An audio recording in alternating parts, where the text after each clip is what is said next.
Hello, everybody. Sorry for the tardiness. I was convinced that this was supposed to be at 9:30 tonight and not 9 o'clock. So I'm definitely working on Black people time, where it's always a little bit later than what it's supposed to be at. But I'm here, and thank you, Danyang, for being here and for showing your support. So I'm always happy to have anybody and everybody here. So tonight we're going to be talking about the chapter number 10 in the book 48 Laws of Power by Robert Greene. In this one, I'm going to give you guys my personal thoughts about this. As usual, Robert goes into a whole, gives somebody who did not follow this law and some of you who did, etc. But for all those who really want to learn a little bit more about that, you can definitely read a little bit for yourself. I will give you guys the basic summary of this chapter so that at least you guys can have an idea of what the book is about, or this chapter of the book, I should say. So this chapter, so law number 10, is called Infection. Avoid the unhappy and unlucky. Okay. So the judgment is as follows. You can die from somebody else's misery. Emotional states are as infectious as diseases. You may feel you are helping the drowning man, but you are only precipitating your own disaster.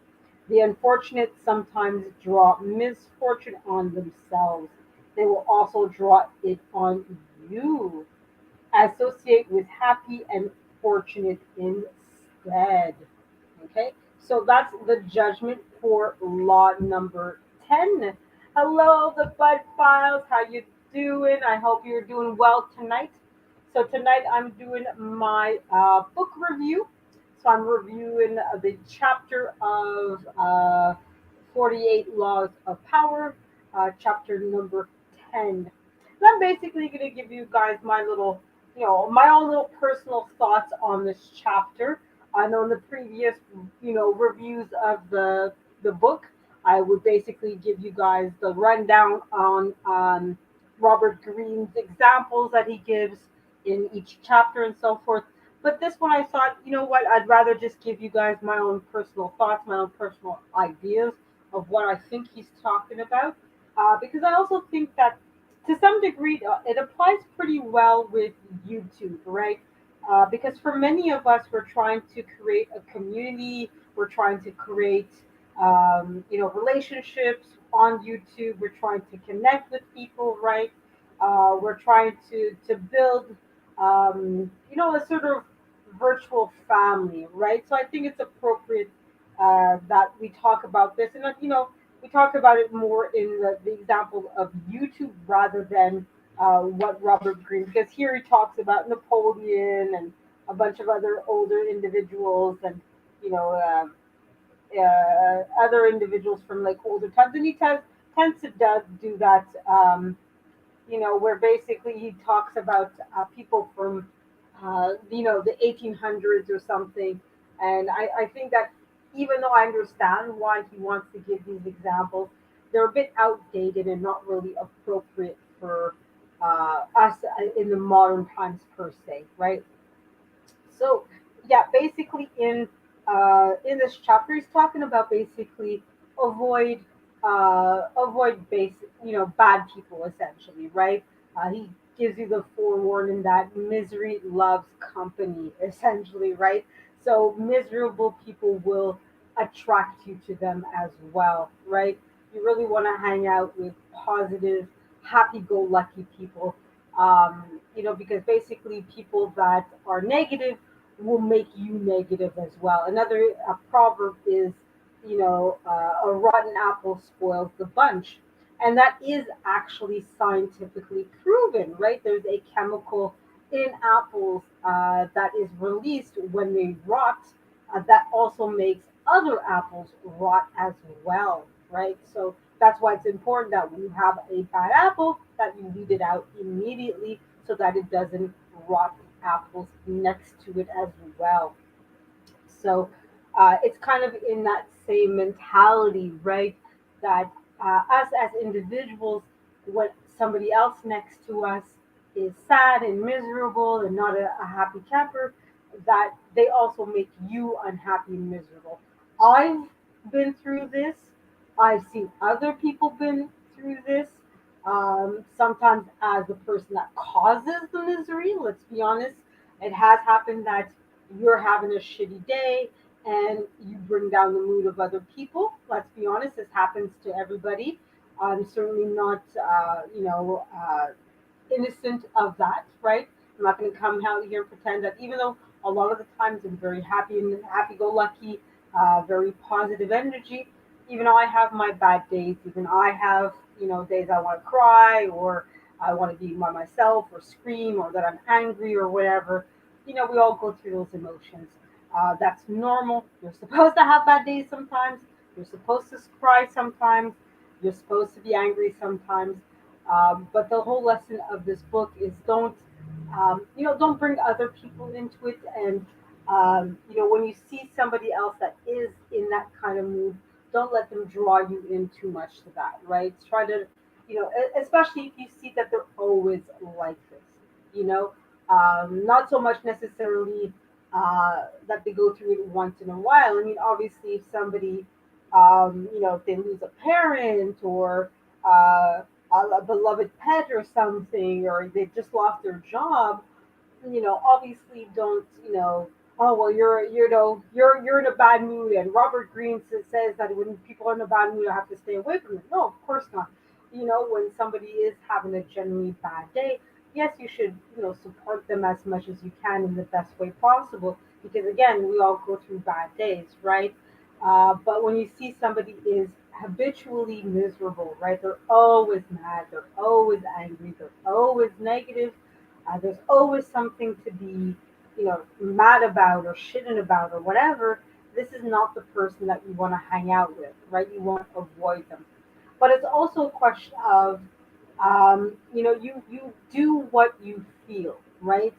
Um, in many different ways. If you feel happy, you tend to do happy things, right? If you feel uh, in a good mood, I know it happens, and I guess the best example I can give here in Canada, obviously we have the four seasons for most of where we live in Canada, and of course when spring comes around, the temperature starts to get warmer, the sun stays out later, it seems brighter because obviously the earth is getting closer to the sun, the rotation tilts in a certain way, right? And we just get happier. What do you see people doing? You start seeing them smile more, you start seeing them dance more, you start seeing them socialize more, right? You see them try to go out and have a good time and go to parties and all that, right? So you see that the surroundings influence as the weather gets better and more positive, people's behavior also gets more positive and more, agreeable, if for a lack of a better word, right? And that's kind of the same thing with people when you're interacting with people as well. When you see that somebody is positive and they're smiling and they're happy to see you, they're genuinely happy to see you. You also get perked up and hey, this person genuinely cares about me. They actually are happy to see me, right? You're not. It's not a drag to be around them, right? You want to be around them more, and uh, the more they make you feel happy and appreciated, the more you're going to reciprocate that.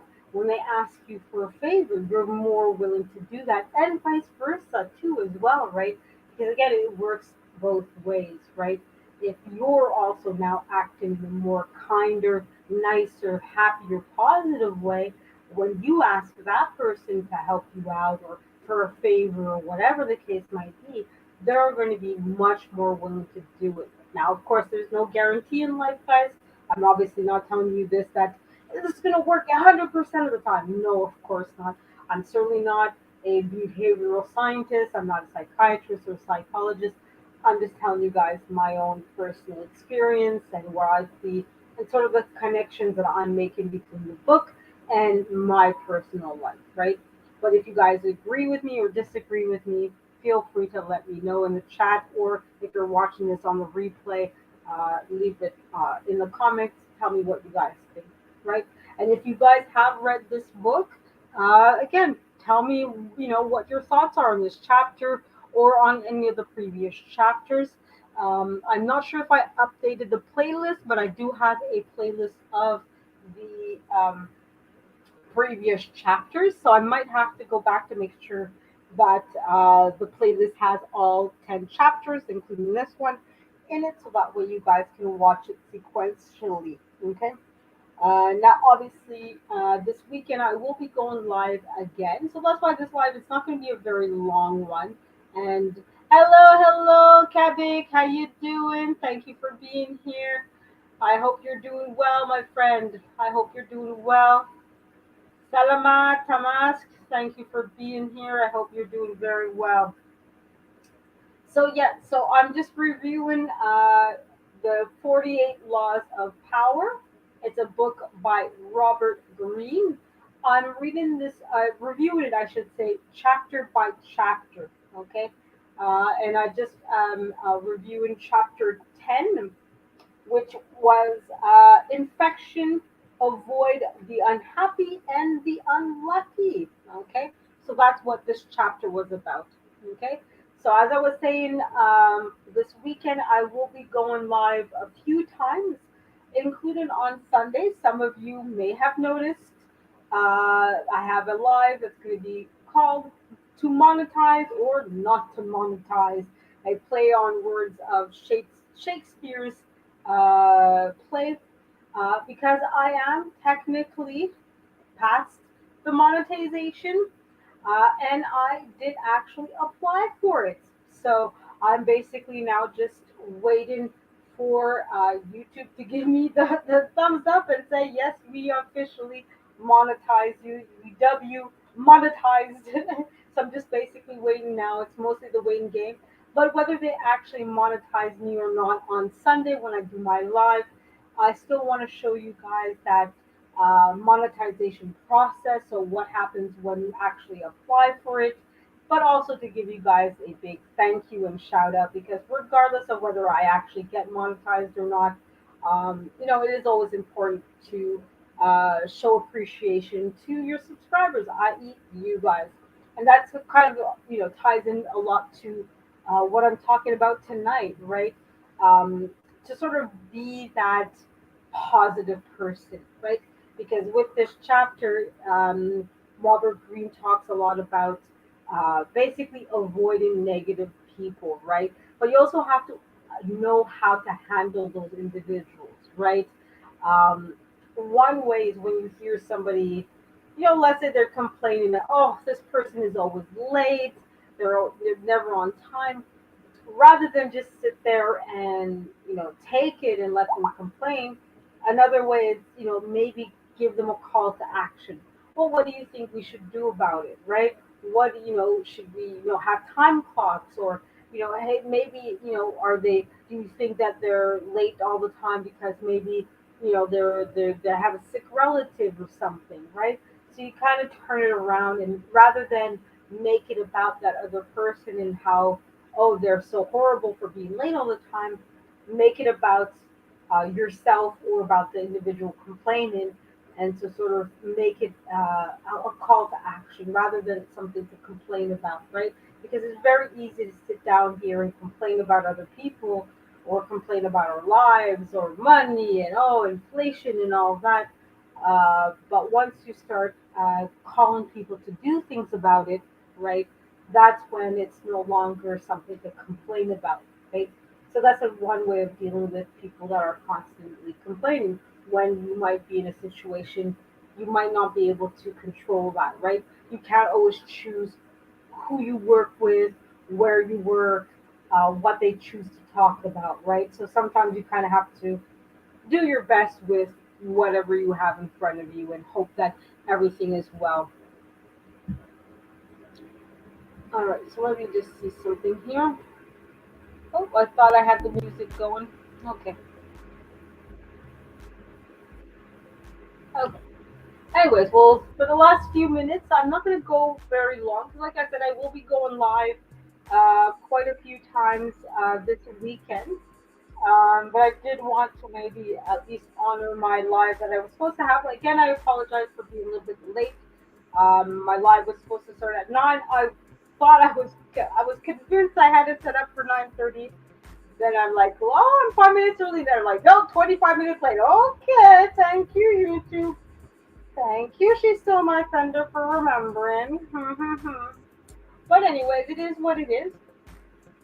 So yeah, that's it. Chapter number 10. Essentially, is really just being mindful of the people that you surround yourself with. But the other reason why it's important to surround yourself with positive people is they tend to not uh, allow things to, the bad things in life to bring them down as well. And that's sort of what I touched upon just briefly now when a lot of the positive people tend to be problem solvers overall, right? Um, they tend to, okay, this person, like I said before, like they're constantly late. Okay, what can we do about this, right? What can we do to change this and make it more improved and more productive, right? Is there something we can actually do about this, right? And rather than just sit here and do nothing. So they tend to be the type of people that are also much more successful because they're problem solvers, because they want to do better, because they want to improve. They always see that there's something to gain in being better than where they are now, right? Um, and they also realize it's not that you can be critical without being mean and rude and disrespectful as well, right? So they want to look for the best and really make sure that when there is something to improve, that they're actually doing something tangible about it, and that they're actually going out there and making the necessary improvements, right? But they also realize that there's some things that, hey, I'm not the right person for this job, but let me associate myself with the people that are, right. Some of us are on YouTube. Hey, Black Money Corp, how you doing? So glad to see you here, brother. How you doing? I hope you're doing well tonight. But Elvis voice. How you doing?